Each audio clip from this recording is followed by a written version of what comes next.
Operation சிந்தூரின் போது மே 10ஆம் தேதி விடியற்காலை 1 மணிக்கு பாகிஸ்தான் இராணுவத்தால் ஷாஹீன் 3 என்ற அணு ஆயுதம் ஏந்தி வரக்கூடிய ஒரு மிசைலை அனுப்பப்பட்டது. அதாவது டெல்லியை தாக்கி எழுப்பியிருக்காங்க.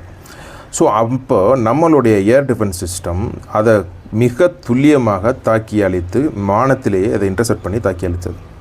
ஸோ இந்த மிசைல் ஒரு இந்திய நாட்டில் இந்தியர்களால் தயாரிக்கப்பட்டு உருவாக்குனது. இதுக்கு முக்கிய காரணம் 2 பேர் இருக்காங்க. அவங்க யார், இந்த ஏர் டிஃபென்ஸ் சிஸ்டம் மிசைலோட அந்த விஷயங்கள் என்ன அப்படின்றத பற்றி தான் இந்த வீடியோவில் பார்க்க போகிறோம். நான் உங்கள் சகோதரன் Raghu. So Akash air defence system super sonic missile. இந்த மிசைலோட வேலை என்ன அப்படின்றத பின்னாடி பார்ப்போம். இதுக்கு கண்டுபிடிப்புக்கு யார் காரணமாக இருந்தவங்கள பற்றி நம்ம பார்ப்போம். மறைந்த முன்னாள் ஜனாதிபதி அப்துல் கலாம் அவர்கள் நாட்டிற்கு கிடைத்த மிகப்பெரிய பொக்கிஷம் ஐயா அவர்கள் அப்படின்னு தான் சொல்லணும். இன்றைக்கி இவர் கண்டுபிடித்த விஷயங்கள்னால ஆப்ரேஷன் சிந்தூரில் நம்ம எந்த அளவுக்கு நம்ம அதை பயன்படுத்தியிருக்கோம். நிறையா விஷயங்கள் ஆப்ரேஷன் சிந்தூரில் அப்துல் கலாம் கண்டுபிடித்த விஷயங்கள் நிறையா நம்ம பயன்பாட்டு பண்ணியிருக்கோம். ஸோ அதில் ஒன்று தான் இந்த Akash air defence system. So இந்த ஆகாஷ் ஏர் டிஃபென்ஸ் சிஸ்டத்தை அவர் என்ன பண்ணியிருக்காருன்றதை பார்ப்போம்.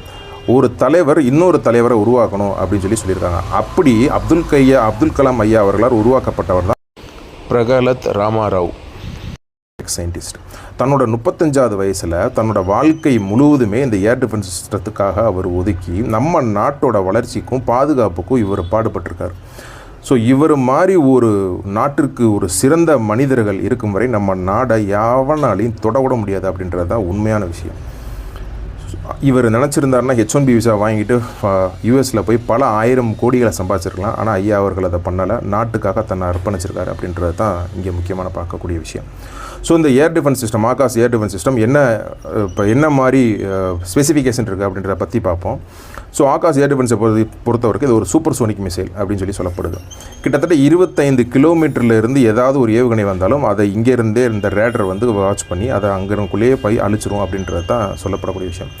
மணிக்கு 4200 கிலோமீட்டர் ஸ்பீடில் செல்லக்கூடிய ஒரு மிசைல் இது. கிட்டத்தட்ட ஒரே நேரத்தில் 64 டார்கெட்டை அடித்து காலி பண்ணக்கூடிய வல்லமை படைத்தது. அதுக்கு முக்கிய காரணம் ராஜேந்திர 3D பேசார் ரேடர் அப்படின்னு ஒரு ரேடர் இருக்குது. அந்த ரேடரை தான் இதில் பயன்படுத்தியிருக்காங்க. அது மட்டும் இல்லாத இதோட அப்கிரேஷனும் இதில் அதிகமாக பண்ணியிருக்காங்க. அப்கிரேடேஷன் சொல்கிறாங்க. Akash 1S, Akash prime, Akash new generation அப்படின்ற மிசைல் இப்போ அடுத்த கட்டத்தை நோக்கி நடந்துகிட்ருக்கு. அதுவும் கண்டுபிடிச்சிட்டாங்க. இதெல்லாம் இதோட அட்வான்ஸ் சிஸ்டம் அப்படின்னு சொல்லப்படுது. ஸோ இந்த ஆப்ரேஷன் சிந்தூரில் நம்ம அப்துல் கலாம் அவர்கள் உருவாக்கி கொடுத்த பிரகலத் ராமாராவ் ப்பட்ட இந்த ஆகாஷ் ஏர் டிஃபென்ஸ் சிஸ்டம் நம்ம நாட்டை பாதுகாப்பதற்கு மிக முக்கிய பங்காற்றியிருக்கு. இதை பற்றி உங்களுடைய கருத்தை நான் கமெண்ட் பாக்ஸில் பதிவு பண்ணுங்கள். இந்த வீடியோ பிடிச்சிருந்தால் சப்ஸ்கிரைப் பண்ணுங்கள், ஷேர் பண்ணுங்கள். அடுத்த நல்ல வீடியோவில் நான் பார்க்குறேன். நன்றி.